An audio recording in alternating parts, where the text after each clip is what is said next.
Olá, tudo bem com vocês?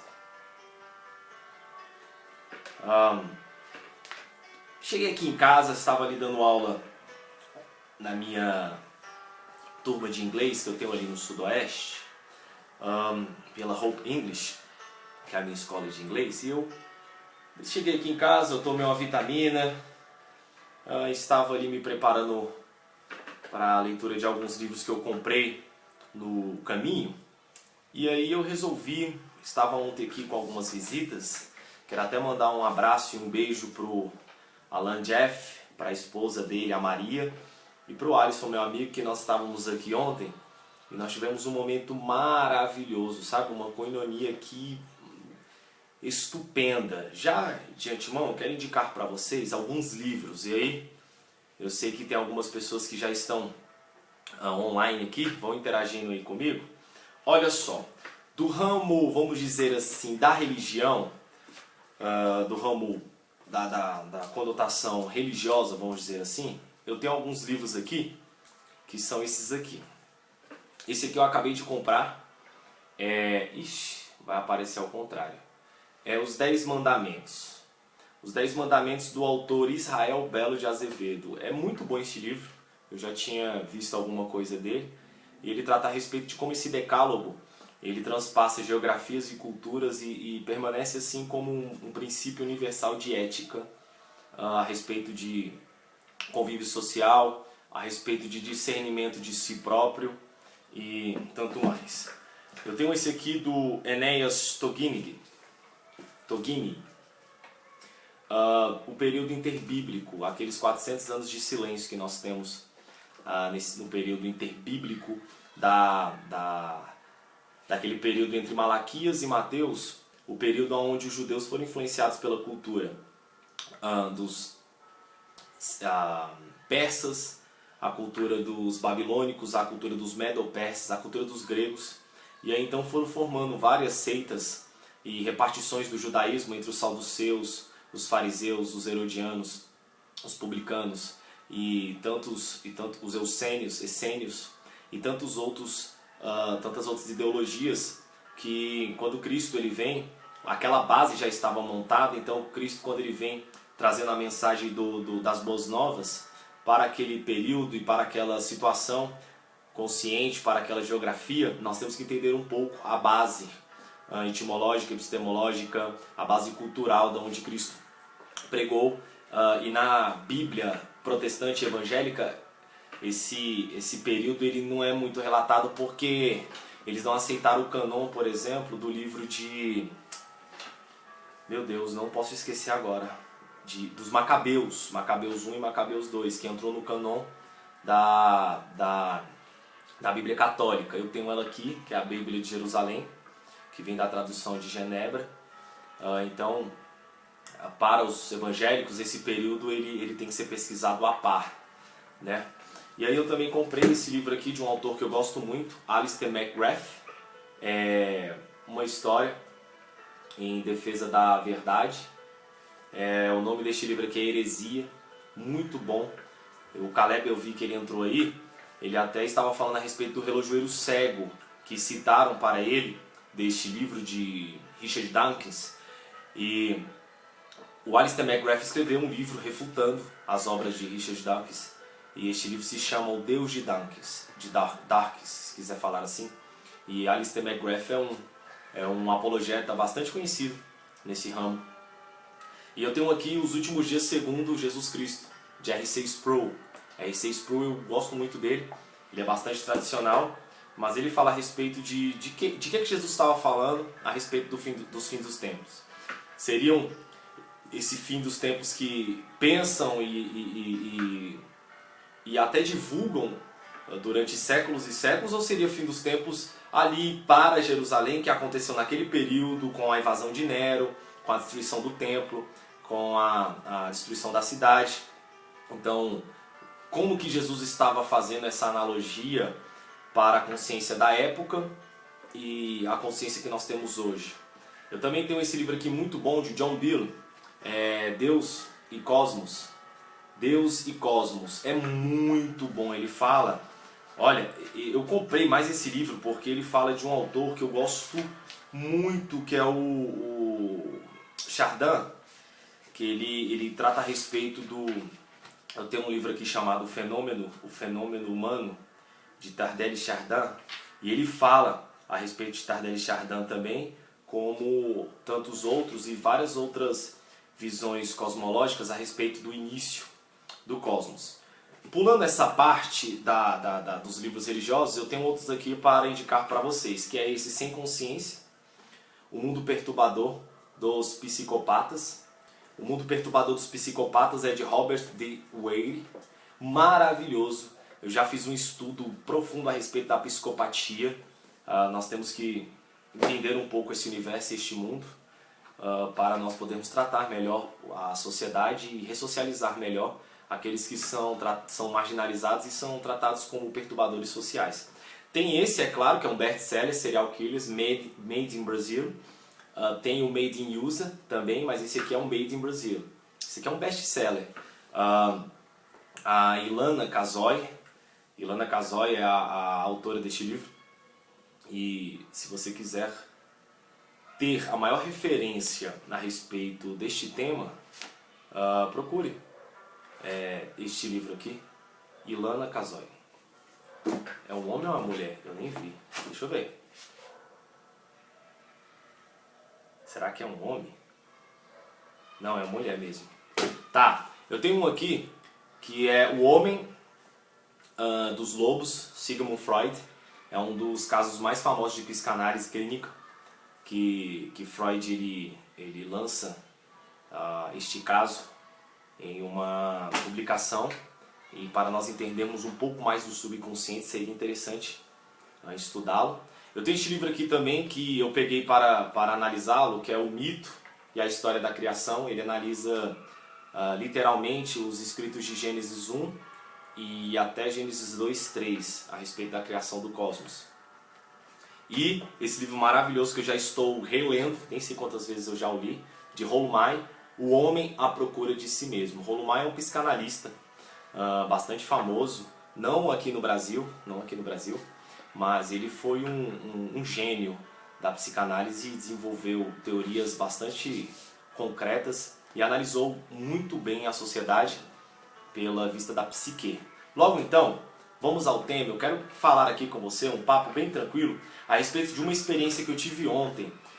E eu quero correlacionar essa experiência com a história de José, o sonho de José, quando ele esteve ali na casa de seu pai, que todos nós sabemos que ele sonhou que tinha 11 feixes se dobrando a ele, e tinha 2 maiores, e esses feixes eram seus irmãos, e os maiores eram seu pai e a sua mãe. E ontem, minha esposa ela estava de folga, e ela ficou aqui em casa, tranquila, relaxando, e a gente acordou, e quando ela estava mexendo no Snapchat, ela segue algumas celebridades de Snapchat, né, que vou dizer assim, que eu particularmente não tenho admiração nenhuma e nem perco meu tempo com isso, mas ela gosta, estava ali olhando, e eu, como já falei com ela muitas vezes a respeito disso, quando eu olhei que ele estava mexendo no Snapchat, eu ia até falar com ela, e eu pensei, pra que eu vou falar? Não vai adiantar nada, ela gosta, deixe que ela veja.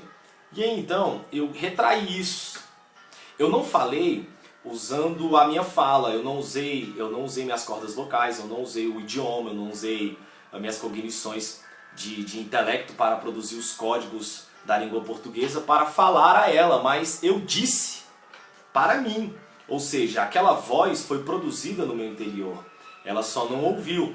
E aí, olha só, eu não falei a ela e voltei a cochilar, a dormir. Logo então eu tive um sonho. Eu tive um sonho que eu estava em um local com os amigos meus, e aí então estava essa celebridade de Snapchat, que eu quero me resguardar de falar o nome dela, por questões de polêmicas. Eu sei que vão ter alguns adeptos aí dela que não vão gostar. E eu sonhei que ela estava perto de mim, e eu falei, nossa, minha esposa gosta muito de você. Eu creio que se ela soubesse que você estivesse aqui, ela viria. Eu posso avisá-la que você está aqui? Vou avisar aqui pelo meu Instagram chat, ou seja qual for a mídia social. E ela falou, sim, vamos, claro. Muito educada ela. E aí a gente foi para um canto assim para tirar uma foto e eu mandar para minha esposa para avisar que ele estava lá. E de repente o celular começava a escorregar da minha mão. O meu celular começava a escorregar e ele tinha feito uma atualização sozinha que eu não consegui achar o Instagram nele.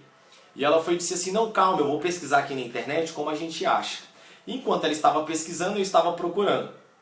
E aí, então, resumindo, não consegui tirar foto, o meu celular não consegui arrumar ele. E aí eu acordei e normalmente quando eu acordo, principalmente quando eu sonho e lembro do sonho, eu não levanto da cama.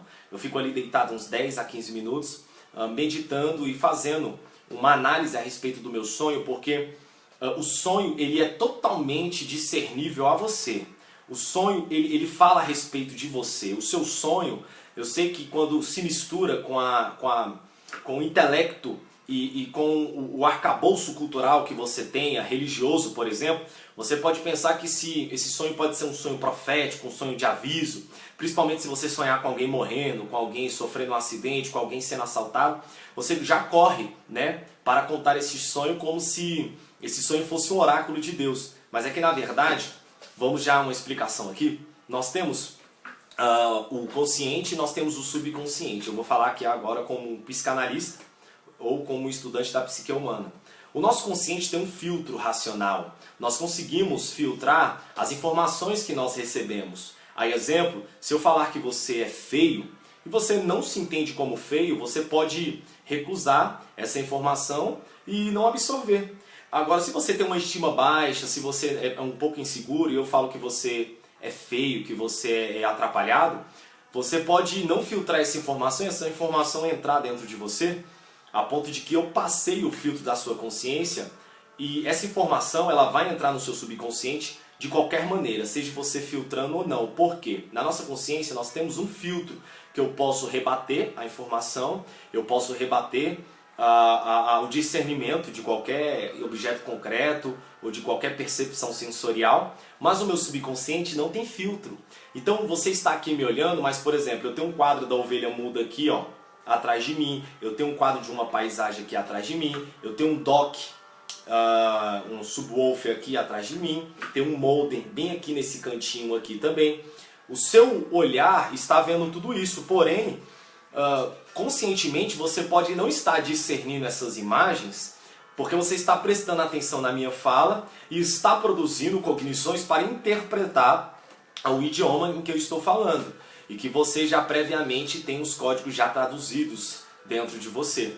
Porém, o seu subconsciente está pegando todas essas imagens e está guardando.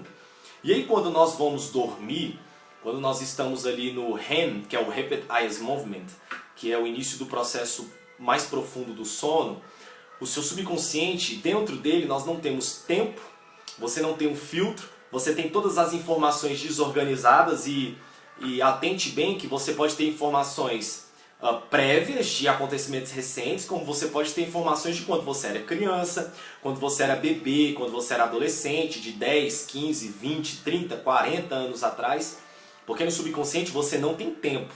Então, quando você está saindo deste sono profundo e entrando já no processo de consciência, de despertamento, de estado de vigília, vamos dizer assim, quando essas informações são passadas, você as lê e as interpreta porque o seu subconsciente está jorrando essas informações. E é então que você faz as construções, entendeu? Dos seus sonhos. Mas essas construções, elas podem ser aleatórias, mas elas também são determinadas pela sua intelectualidade, pelo seu nível cultural, pela sua religião, pelo seu entendimento consciente, pelo seu entendimento a respeito da história, pelo seu entendimento a respeito de quem você é, pelos seus traumas, pelas suas fobias, pelas suas liberdades, pela tua autoconsciência.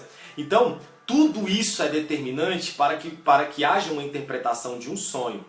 E aí, voltando ao meu sonho, quando eu acordei, eu lembrei e falei, olha, eu ia falar para minha esposa antes de dormir a respeito desse Snapchat, dessa celebridade que ela está olhando, o quanto que é fútil. Mas eu não falei e eu retraí para mim. Então essa informação que eu retraí, eu produzi a imagem dessa Snapchatter, ou dessa celebridade do Snapchat, na minha mente. E eu, por exemplo, estou querendo trocar de celular, que eu tenho um Galaxy Note 4, e eu estou querendo trocar pelo iPhone 7. E com esse meu pensamento que já tem 2 semanas que eu quero trocar o meu celular, e o meu celular está fazendo atualizações também do sistema praticamente toda semana, esse ato de eu querer trocar o celular e ele fazendo a atualização do sistema no meu sonho, escorregando da minha mão, eu não conseguindo tirar foto dessa celebridade, tudo isso tem a ver com o fato da minha consciência já estar se livrando do meu celular. Esse ato de escorregar é o ato de estar se livrando do meu celular. Essa atualização que eu não achei no Instagram é o fato de eu ter uma raiva desse meu celular Android ficar fazendo essas atualizações. E eu coloquei como imagem principal do meu cenário essa celebridade do Snap. Ou seja, toda essa junção falou a respeito de um cotidiano, de ações minhas que já estavam pré-determinadas e até determinadas por mim. E falando a respeito de José, nós temos José, um menino que foi criado por mimos, por Jacó. José foi filho da única mulher que Jacó amou. E Jacó, amando esta mulher, porque ele trabalhou anos, né? Jacó trabalhou 7 anos para casar com Raquel. E aí, trabalhando tantos anos, amando essa mulher, se submetendo a tantas cargas e horas de trabalho, no final, já da sua parte de descendência, Jacó tem o seu 12º filho, que é o quem? José. E aí ele olha esse filho de uma maneira especial, e os seus irmãos, eles trabalhavam no campo, eles trabalhavam no pasto, eles trabalhavam na lavoura, eles eram filhos de pastor de ovelhas. Só que Jacó não coloca essa carga de trabalho em José. Ele coloca José para vigiar os seus irmãos e trazer notícias a respeito deles. Ou seja, José já tinha uma formação consciente dentro de si, que ele era um observador e de alguma maneira ele tinha um poder sobressalente na vida dos seus irmãos, porque ele poderia entregar qualquer tipo de informação para o seu pai, tanto informações boas quanto informações ruins, ou seja, ele era um delator. Né? E ele tendo esse poder de delação, ele tinha, né, um cargo prioritário na vida, na comunhão dos seus irmãos. E Jacó ainda, para ressaltar o destaque do seu filho, fabrica uma túnica, né, e dá para ele como símbolo, né, de preferência, de destaque. Todos nós já sabemos essa história. Se você não sabe, dá uma lidazinha lá em Gênesis, que você vai encontrar no capítulo 38, 39, 40, 37, 38, 39, 40. E aí, é interessante que José, quando ele tem um sonho a respeito de que, por exemplo, 11 estrelas estavam se curvando para ele, o sol e a lua, que representavam o seu pai e a sua mãe, José tem esse sonho e ele conta esse sonho na mesa. É claro que esse sonho ele já fazia parte da vida de José, tanto que isso que é jorrado na consciência de José já estava no seu subconsciente, de que de alguma maneira ele tinha, né, esse reinado sobre a vida do seu pai e da sua mãe, porque ele era o preferido. Ele entendia que ele tinha essa preferência e essa preferência o dava poder. E aí então, quando ele vai, todos nós sabemos a história, procurar os seus irmãos, há ali uma CPI, né, vamos dizer assim, uma comissão parlamentar de inquérito contra ele, e eles decidem que tem que acabar com a vida do seu irmão. Mas tem um, né, bem zeloso, seu irmão mais velho, que diz, não vamos matá-lo, vamos jogar no poço. E aí José, ele vai sendo colocado em uma carruagem dos midianitas que estavam fazendo viagem ao Egito, que eles tinham vindo pelo caminho de Gileade.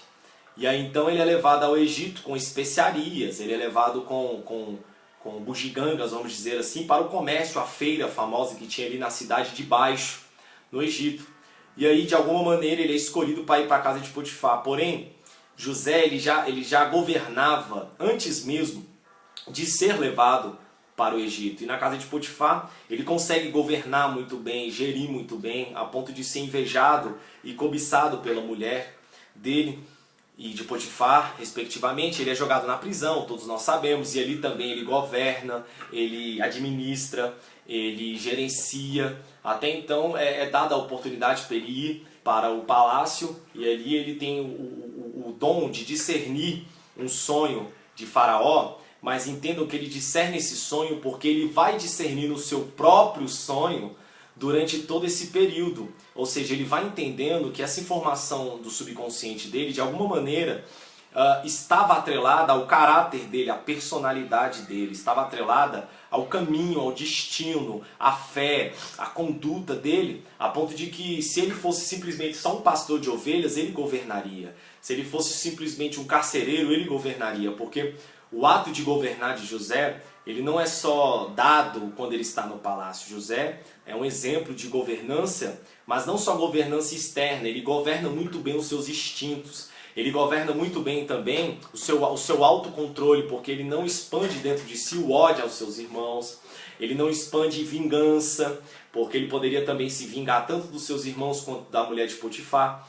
E essa capacidade que José tem de governar a si mesmo é o ponto que eu queria tocar aqui, porque você sonha, você tem sonhos, e na maioria das vezes você pode se pautar por esses sonhos como sendo sonhos proféticos, como sendo sonhos em que te entregam alguma mensagem, mas você tem que se discernir quais foram as informações prévias que você teve, quais foram as interrupções que você teve de falas que você não falou para fora, mas falou para dentro, quais são as determinâncias de traumas que você teve há tempos atrás, quais são seus medos, quais são os limites que você atrelou a si. Tudo isso é determinante porque o seu subconsciente, quando ele absorve essas informações, ele coloca toda a energia vital, você se coloca a essa energia vital para cumprir o que está no seu subconsciente, a ponto de que nós temos pessoas que têm medos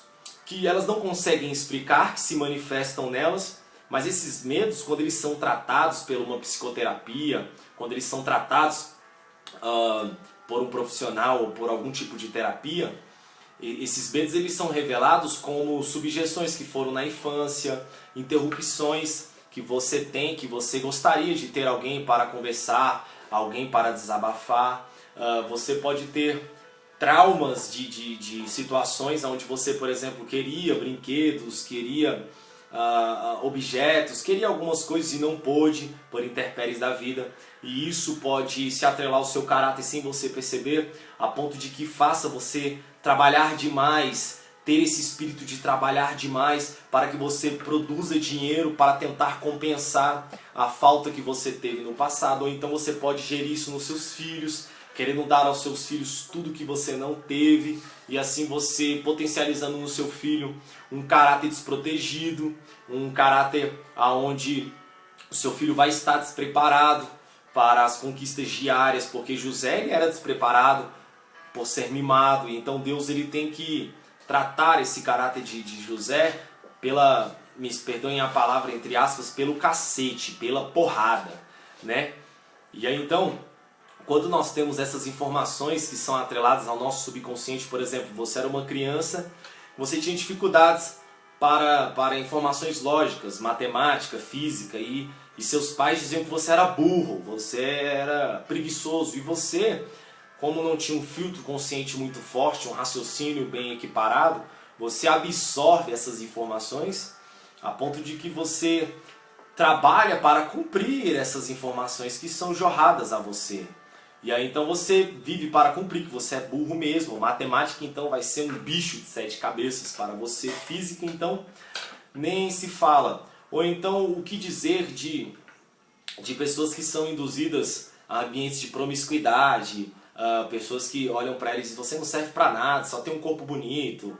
Ou a mãe já vai dizendo que quando ela crescer vai ser uma vadia, uma prostituta, né? Ou então quando está ainda na placenta ali sendo gerada, é colocada em ambientes promíscuos, ambientes imorais.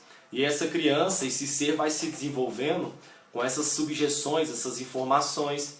E isso vai se manifestando como? O seu subconsciente ele precisa descarregar isso, ele descarrega em sonhos. E aí você vai tendo pesadelos. Você pode ter pesadelos que está sendo estuprada, aliciada, você pode ter pesadelos que está sendo assaltado, você pode ter pesadelos que de repente está andando de trem e o trem explode, sabe? São acontecimentos abruptos que tem uma informação que o seu corpo está pegando informações que você tem. Porque o seu subconsciente, se ele tivesse uma programação linguística para dizer assim, Ana, isso aconteceu isso, isso e isso na sua vida, você tem esse trauma e você tem que fazer isso, isso e isso. Mas como o seu subconsciente não tem essa informação, não tem essa programação linguística, ele vai pegando informações que estão no seu cotidiano. Por exemplo, você está olhando uma parede, ele pega essa informação, parede. Você andou de carro hoje, ele pega informação carro. Você está com vontade de tomar sorvete, ele pega informação sorvete, do sorvete. Você recebeu um abraço gostoso, você pega a informação do abraço gostoso. E aí imagina isso dentro do seu subconsciente, misturar trem, carro, com parede, com sorvete, com abraço. Aí é uma loucura doida, o seu subconsciente quer trazer uma informação, quer gritar, né? E aí vem esses sonhos, às vezes malucos, que as pessoas não conseguem discernir. E aí quando elas têm a informação cultural da religião, o que elas dizem? É o diabo que está me visitando. Eu tive um pesadelo. Sangue de Jesus tem poder. Eu vou ler Salmos 23, eu vou ler Salmos 21. E você tem que entender que esse subconsciente é um escape, é uma descarga. Graças a Deus, senão nós seríamos loucos, nós não conseguiríamos discernir a realidade a ponto de ficar são. Porque, quer ver um exemplo? Você vê nas escrituras relatos que dizem que Jesus dormiu. Mas você não vê relatos nas escrituras dizendo que Jesus sonhou. Porque Jesus não tinha subconsciente para sonhar. Jesus era consciência plena, porque ele era Deus. Então, Jesus não tinha escapes conscientes e subconscientes para haver descargas, porque ele se discernia. Ele mesmo afirmou que ele era o único, sendo quem era, subsistindo na forma de quem era. Eu sou o que sou. Jesus era Deus subsistindo na forma de homem, porém não se outorgando o poder a Deus. Mas ele tinha a consciência plena, ele era o Logos antes mesmo da razão. Ele era o Verbo se manifestando antes da criação. Ele é o princípio da não criação. Ele é a fonte do início de uma sabedoria. Ele é o antecessor, a plataforma da eternidade que dá início a todas as dimensões. Ele é antes de qualquer criatura e de qualquer criador. Então você tendo esse Jesus, você tendo esse Deus se manifestando de forma plena, que sabe quem é, quando a sua mãe vai perguntar por que ele sumiu, que ele está no templo de Jerusalém ensinando aos mestres e a doutores, ele diz, todavia tu não sabes para que eu vim para satisfazer a meu pai. Ou quando Maria chega ali em Caná da Galileia, né, e vai dizer para ele que o vinho acabou, ele diz, ainda não é chegada a minha hora. Então ele sabia, ele se discernia muito bem. Quando ele é preso ali, por exemplo, sendo julgado no Sinédrio, e vão perguntar qual foi a culpa, qual foi o erro que ele cometeu, ele diz, você o dizes. Então, é fascinante compreender a história do nosso Deus encarnado, porque ele não sonha. Ele não sonha porque ele não precisa desses contingentes, dessas descargas, dessas alternâncias. Ele não precisa dessas ciclotimias. Ele era quem era, se discernindo quem era. E nós temos que entender que outrora o nosso espírito investigativo quer saber se existe vida em outro planeta, quantos planetas existem na nossa galáxia. Nós queremos estudar a respeito da inteligência artificial, quais são os próximos métodos de exploração do cosmos, mas poucas pessoas se atrelam e se atrevem a discernir a si próprio, porque a autoconsciência ela é gradativa e uma vez que ela é promovida, ela não se regride, porque a autoconsciência ela é constante, ela é expandível objetivamente ao ser que se aplica a essa expansão, assim como a liberdade. É por isso que, por exemplo, você vê ali Adão, quando ele compreende Eva como um ser, ele compreende Eva em si, ou seja, ele olha e diz, essa agora é ossos dos meus ossos e carne da minha carne, ou seja, Adão sabia quem era, Adão ele se discernia, porque antes mesmo ele recebe uma ordem, ali que está em forma alegórica, é claro, que Deus fala para ele escolher os animais e dar nome aos animais. E para um homem dar nome ao animal, ele tem que saber que ele é diferente do animal. Por exemplo, o gato não sabe que ele é gato e eu sou um ser humano. O sol, apesar da sua magnitude, ele não sabe que é o sol e não sabe que a terra é a terra e que eu, Danilo, sou um ser humano. Mas eu, ínfimo e pequeno e relativo, sei quem eu sou, sei quem é o sol, sei quem é o cosmo, eu aponto para ele e diz ele é, e eu aponto para mim e digo eu sou. Essa é a diferença da autoconsciência, essa é a diferença do discernimento próprio.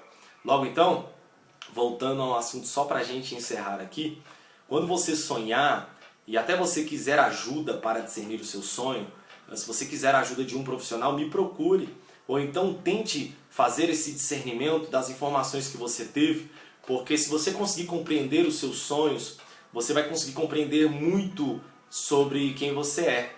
Você vai conseguir se compreender e se discernir para saber de fato qual é a sua vocação, para saber de fato quais são os seus limites que precisam ser superados, quais são os vícios que você tem que precisam ser largados, porque o fruto do Espírito, ele não se aplica à emoção. É incrível, porque lá em Gálatas 5, quando Paulo vai falar a respeito dos frutos da carne, é incrível que o fruto da carne ele é atrelado a qualquer emoção. O fruto da carne ele é atrelado a desejo. É algo que está atrelado a sarx. É algo que está atrelado ao bazar, né? O bazar, a sarx é essa carne, é isso aqui que se deteriora, é isso que toca, é isso que eu vejo. Mas o fruto do Espírito, ele não está relacionado a desejo e nem a emoção.